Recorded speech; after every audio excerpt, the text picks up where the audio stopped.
அனைவருக்கும் இனிய இரவு வணக்கம். எல்லோரும் எப்படி இருக்கீங்க? நல்லா இருக்கீங்களா? இன்றைக்கி பதிவில் இந்த பச்சை குங்குமத்தை பற்றி நான் சொல்ல போகிறேன். என்ன தெரியுமா? இந்த பச்சை குங்குமம் நம்ம எல்லா கோயில் வாசல்கள்லேயும் கிடைக்கும். ரெண்டாவது எல்லா டிபார்ட்மெண்ட் ஸ்டோர்லேயுமே இருக்கும். இந்த பச்சை குங்குமத்தில் என்ன தெரியுமா சிறப்பு? இந்த இருக்குது பாருங்கள், இது பியூராக இருக்கணும் குங்குமம். இந்த மாதிரி டார்க்காக இருக்கிற குங்குமத்தை எப்போதுமே வாங்கி நெத்தியில் வைங்க. அதேமாரி டப்பாவில் தான் இருக்கணும், சரியா? குங்குமம் பச்சை குங்குமம் இந்த மாதிரி டப்பாக்களில் இருக்கணும். சும்மா அந்த கவரில் போட்டு வச்சுருப்பாங்க, அதை வாங்காதீங்க. அது கொஞ்சம் லோக்கல் குங்குமமாக இருக்கும்.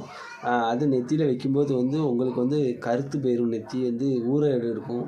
இந்த மாதிரி டப்பாவில் இருக்கிறது பாருங்கள், ஒன்றுமே பண்ணாது. இங்கே இருக்கு பாருங்கள், இந்த விரல்ட்டு தான் வைக்கணும் எப்போதும்.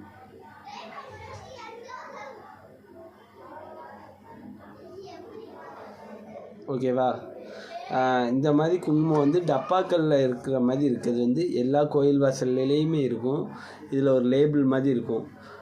இந்த மாதிரி இருக்கிறது வாங்குங்க, சரியா? வேறு இந்த பாக்கெட்டில் இருக்கிறது அதெல்லாம் பச்சை குங்குமம் ஒரிஜினல் கிடையவே கிடையாது. அது சும்மா லோக்கல் தான். நான் நிறைய இடங்களில் பார்த்துருக்கேன், அப்படி தான் இருக்கும் ஒரு சில இடங்களில்.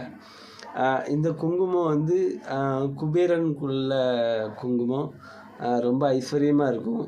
எல்லாருமே வைக்கலாம். சிலவங்க இதை வியாழக்கிழமை வைப்பாங்க, புதன்கிழமை தான் வைப்பாங்க. அப்படிலாம் கணக்கு கிடையாது, எப்போனாலும் வைக்கலாம். ஒரு சிலவங்க கேட்காங்க, இப்படி பச்சை கலரில் குங்குமம் இருக்கானே கேட்காங்க. அப்படிலாம் கிடையாது, என்ன கிழமைனாலும் வைக்கலாம். இந்த குங்குமத்தை வைக்கும்போது குளிக்காமல் வைக்காதீங்க, சரியா? பச்சை குங்குமம் ரொம்ப ஐஸ்வர்யமானது. ஒரு குங்குமம்னாலும் சரி, ஒரு திருநீர்னாலும் சரி, சந்தனம்னாலும் சரி, குளிக்காமல் நெத்தியில் பூசவே செய்யாதீங்க. அது தரித்திரியத்தை தான் உண்டு பண்ணும். வீடியோ பிடிச்சா லைக் பண்ணுங்கள், கமெண்ட் பண்ணுங்கள். நன்றி, வணக்கம்.